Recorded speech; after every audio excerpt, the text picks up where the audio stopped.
सात संगत जी, प्रेम और सत्कार से कहना जी, धन निरंकार जी। अक्सर सात संगत जी, भारतीय संस्कृति में गाय को माता का दर्जा दिया गया है।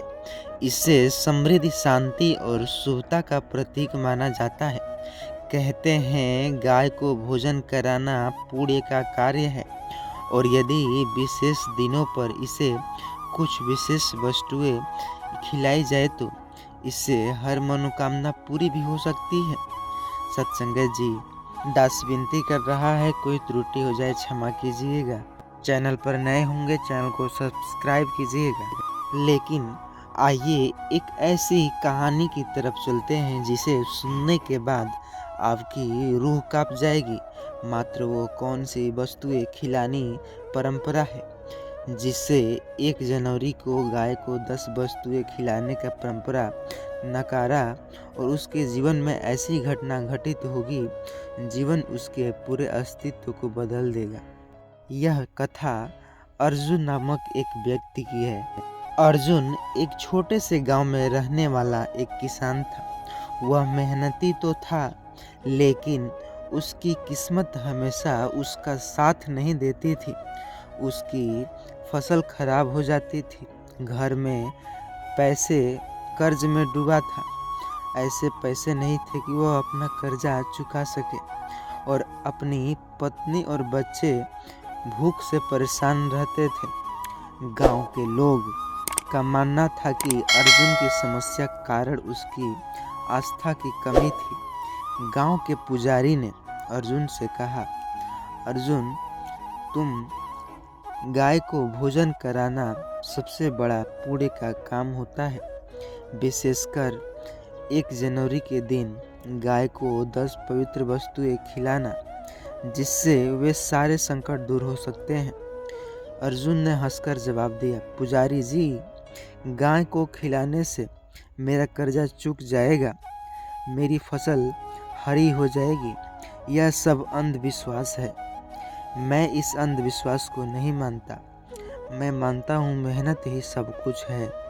देखते ही देखते पुजारी ने अर्जुन को समझाया, 1 जनवरी का दिन बेहद शुभ है। यह एक नए वर्ष का पहला दिन है। इस दिन गाय को रोटी, गुड़, चावल, केला, घी, हरा चारा, आटा, चना, लड्डू और पानी पिलाने से भगवान कृष्ण और देवी लक्ष्मी प्रसन्न होती है। यह दिन तुम्हारे जीवन को बदल सकता है।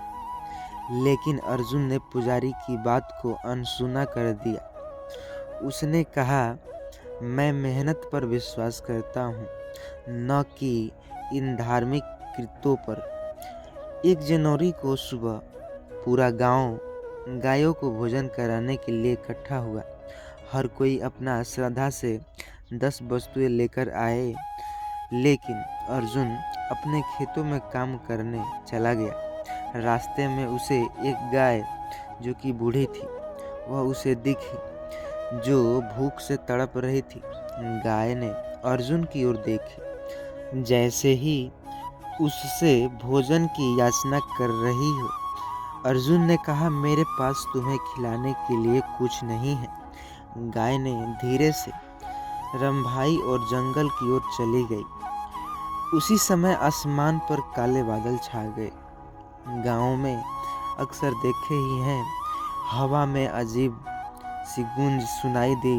अर्जुन ने इसे एक साधारण प्राकृतिक घटना समझा, लेकिन वह घटना नहीं था। उस दिन अर्जुन के खेत पर काम करते हुए अचानक उसकी बैलगाड़ी टूट गई। फसल की मंडी में ले जाने का कोई साधन नहीं रहा। उसके कारण उसके फसल सड़ने लगे। घर लौटने पर उसने देखा कि उसका बेटा गंभीर रूप से बीमार हो गया है। उसकी पत्नी ने केवल उससे कहा, हम पर किसी कृपा नहीं है। क्या यह संभव है कि हमसे किसी का अपमान किया गया हो? अर्जुन ने इन बातों को मजाक में उड़ा दिया, लेकिन रातों को उसे एक अजीब सपना आया। उसने देखा कि बूढ़ी गाय जिसे उसने रास्ते में अनदेखा किया था वह देवी का रूप धारण कर रही थी। देवी ने कहा, तुम मेरे संकेत को अनदेखा किया, अब तुम्हें अपने कर्मों का फल भुगतना पड़ेगा। देखते ही देखते अगले दिन गांव में एक साधु जी आए। उसने अर्जुन के घर आकर कहा, पुत्र, तुम्हारी समस्या का कारण तुम्हारा अभिमान है और गाय की अपेक्षा है। गाय देवी का रूप है, उसे भोजन कराना सृष्टि से भी देवी देवताओं को प्रसन्न करने में समान है। देवी देवता को प्रसन्न करने के समान 1 जनवरी इस दिन उपासना के लिए विशेष है। अर्जुन ने साधु से कहा, अगर यह सच हो तो आप मुझे इसका प्रणाम दें। साधु ने उसे बताया कि यदि वह हर अगले गाय को 10 पवित्र वस्तुएं खिलाए तो उसके जीवन बदल जाएंगे। अर्जुन ने अगली सुबह गांव की सबसे बूढ़ी औरत जो कि बूढ़ी गाय उनको ढूंढा और उनके लिए 10 वस्तुएं लेकर आया। रोटी, गुड़, चावल, केला, घी, हरा चारा, आटा, चना, लड्डू और पानी।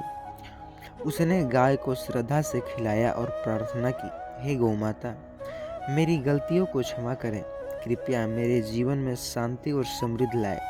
जैसे ही उसने गाय को खिलाना, उसे महसूस हुआ कि हवा में एक दिव्य खुशबू फैल गई।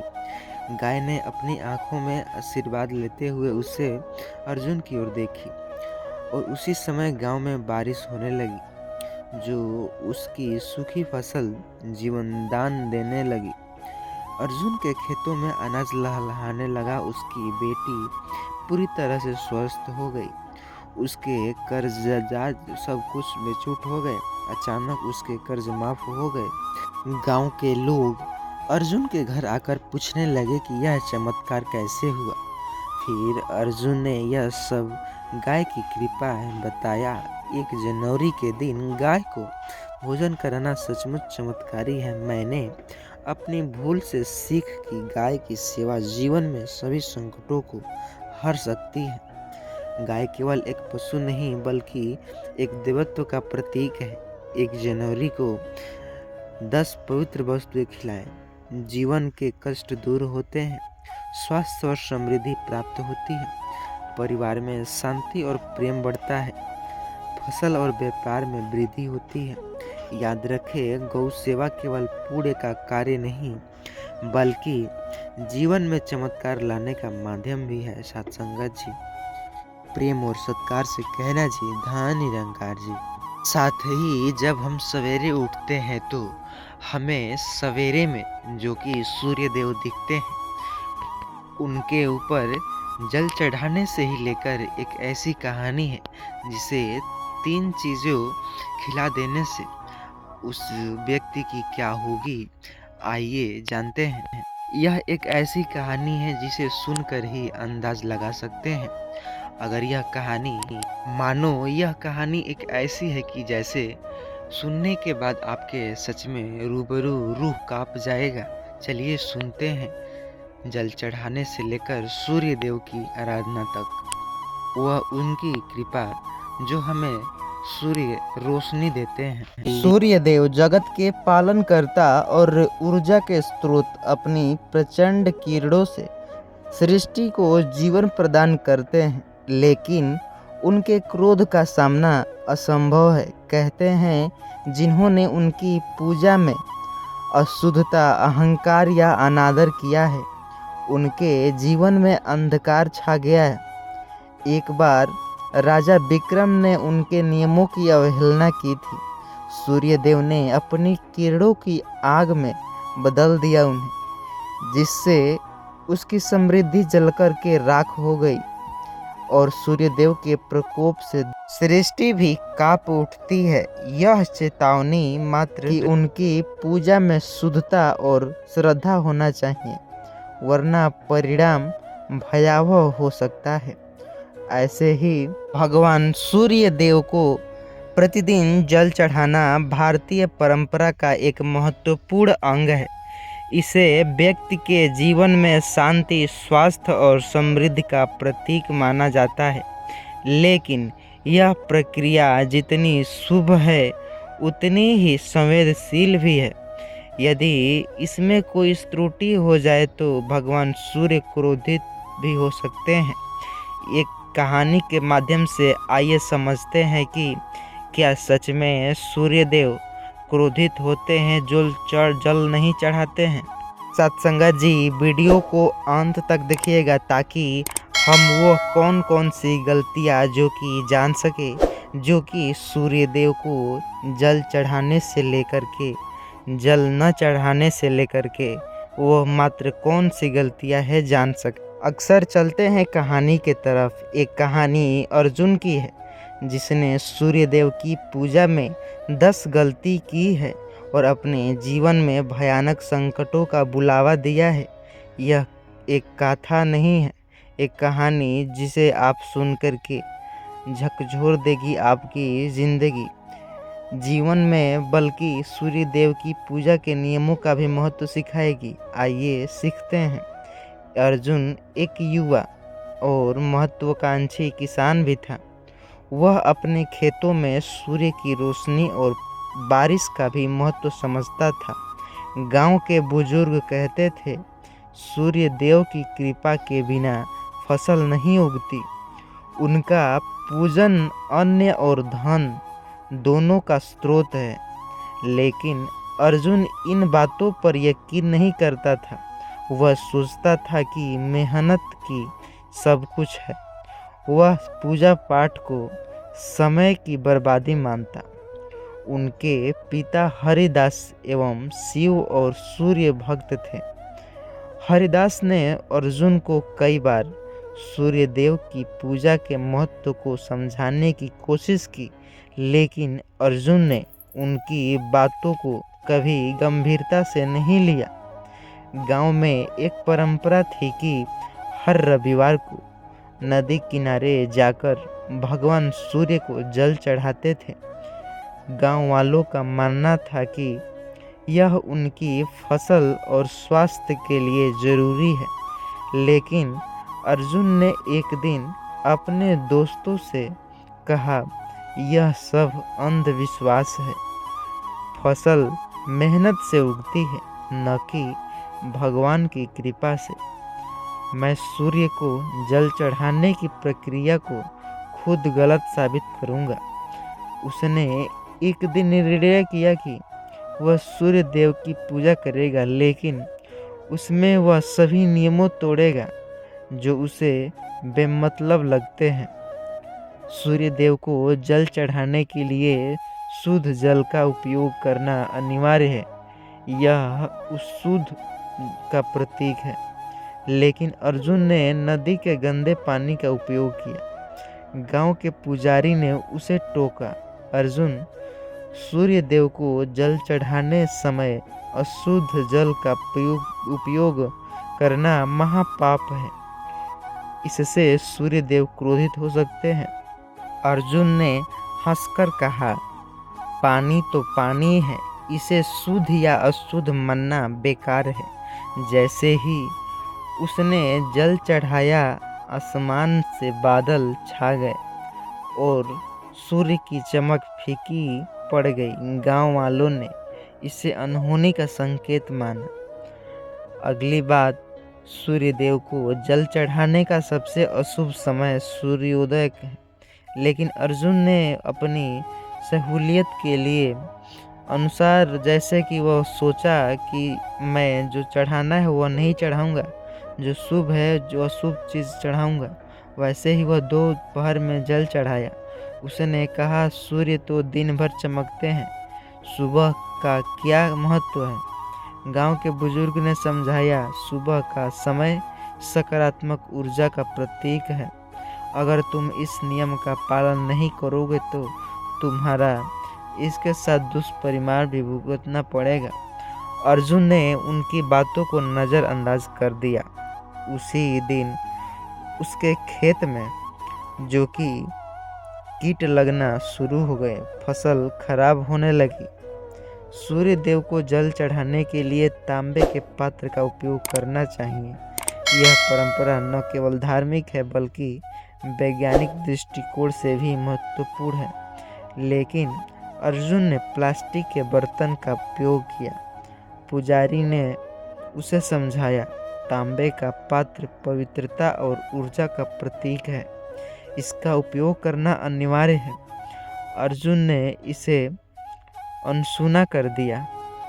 उसने कहा, यह सब दिखावा है, कोई पात्र फर्क नहीं पड़ता। जल चढ़ाने ही उसका बर्तन टूट गया और पानी जमीन पर फैल गया। अर्जुन ने इसे इत्तेफाक माना और कहा, सूर्य देव की पूजा में उन्हें सामने देखकर जल चढ़ाना अनिवार्य है। यह सम्मान और श्रद्धा का प्रतीक है। लेकिन अर्जुन ने जानबूझकर सूर्य की ओर पीठ करके जल चढ़ाया। गांव के लोग देखकर भयभीत हो गए। उन्होंने कहा, यह भगवान का अपमान है, इससे गांव पर विपत्ति आ सकती है। अर्जुन ने मजाक उड़ाते हुए कहा, अगर भगवान इतनी ही सर्वशक्तिशाली है तो उन्हें मेरी इस छोटी सी बात से क्या फर्क पड़ेगा। उस रात आसमान में अजीब सा लाल रंग छा गया। गांव के लोग भूकंप जैसी झटका महसूस करने लगे। सूर्यदेव को जल चढ़ाने का समय मन और बाड़ी का शुद्ध होना आवश्यक है। लेकिन अर्जुन ने पूजा के दौरान अपशब्द का उपयोग किया, गुस्से में अपने दोस्तों से झगड़ा किया। पुजारी ने कहा, सूर्यदेव शुद्धता और सच्चाई के प्रतीक हैं, उनकी पूजा में अशुद्धि वाणी का उपयोग नहीं करना चाहिए। अर्जुन ने कहा, यह सब बेकार बातें हैं, मैं जैसा हूँ वैसा ही रहूँगा। जल चढ़ाना है। उसने पैर अचानक फिसल गए और वह नदी में गिर गया। उसे बचाने में गांव के लोग की माफ़ी मशक्क़त करनी पड़ी। लेकिन सूर्य देव ने उनकी पूजा करने का पहला शराब पीकर पूजा किया। यह पूजा के नियमों का घोर उल्लंघन था। गांव के बुजुर्ग भी मना किए। शुद्धता शरीर और मन की पवित्रता से ही पूजा करना संभव है। मादक पदार्थ भगवान का अनादर है। अर्जुन ने इन सब बातों को नज़रअंदाज करके पूजा के बाद वह बीमार पड़ गया। वैद्य ने कहा, तुम्हारे शरीर के अंदर कमजोर हो चुकी है। यह भगवान का संकेत, तुम्हारे अपनी आदतें सुधारनी होगी। बिना मंत्र के जल चढ़ाए। आइए जानते हैं। सूर्य देव को जल चढ़ाते समय ओम नमः शिवाय मंत्र का उच्चारण करना आवश्यक है। लेकिन अर्जुन ने इसे अनावश्यक मान करके बिना मंत्र के ही जल चढ़ाया। पुजारी ने कहा, मंत्र भगवान के प्रति तुम्हारी श्रद्धा और ध्यान को केंद्रित करते हैं, इन्हें अनदेखा मत करो। अर्जुन ने कहा, मंत्र केवल शब्द है, इससे कुछ नहीं बदलता। उस रात से ही उसने सपने में सूर्यदेव को प्रकट हुए देखा और तुमने मेरी पूजा के सभी नियमों का अपमान किया है, वो कह रहे थे। अब तुम्हें इनके परिणाम भुगतने होंगे। अर्जुन की फसल खराब हो गई, घर में बीमारियां फैल गई और उसकी पत्नी ने उसे छोड़ दिया। उसने जब यह सब कुछ देखा तो उसने अपनी गलती का एहसास हुआ। उसने गांव के पुजारी से मदद मांगी और पुजारी से कहा, सूर्यदेव दयालु है, अगर तुम सच्चे मन से प्रायश्चित करोगे कि तो वो तुम्हें क्षमा कर देंगे। सूर्यदेव अर्जुन ने अगले रविवार को पूरी श्रद्धा से सूर्यदेव की पूजा की। उसने शुद्ध जल चढ़ाए तांबे के पात्र से और अपने मंत्रों का उपयोग किया। उसने अपने सभी दोषों के लिए माफ़ी मांगा। धीरे धीरे उसकी ज़िंदगी सुधरने लगी। उसकी फसल फिर से अब अच्छी होने लगी, कीट मकोड़े नहीं लगने लगे और आपस चली आई उसकी पत्नी। निष्कर्ष यह निकलता है इस कहानी से कि सूर्यदेव की पूजा भारतीय संस्कृति का एक महत्वपूर्ण अंग है। इस पूजा के दौरान की गई निम्नलिखित गलती से बचने चाहिए, जैसे कि अशुद्ध जल का उपयोग, सूर्योदय के बाद पूजा करना, तांबे के पात्र का उपयोग करना, सूर्य की ओर पीठ करके पूजा करना, अपशब्द को और क्रोध का उपयोग करना, मादक पदार्थ जैसे दारू वारू पीना, बिना मंत्र के पूजा करना, गंदे होकर के न नहाए न धोए पूजा करना, ये सब अपशब्द बातें हैं। ऐसे सूर्य देव को पूजा नहीं करने चाहिए। सत्संगत जी, प्रेम और सत्कार से कहना जी, धन निरंकार जी। सत्संगत जी, इस वीडियो को ज़्यादा से ज़्यादा लोगों तक शेयर कीजिएगा व्हाट्सएप के ज़रिए, ताकि वह हर इंसान को सच्चाई पता चल सके। साथ ही चैनल पर नए हो, चैनल को सब्सक्राइब करके बेल आइकन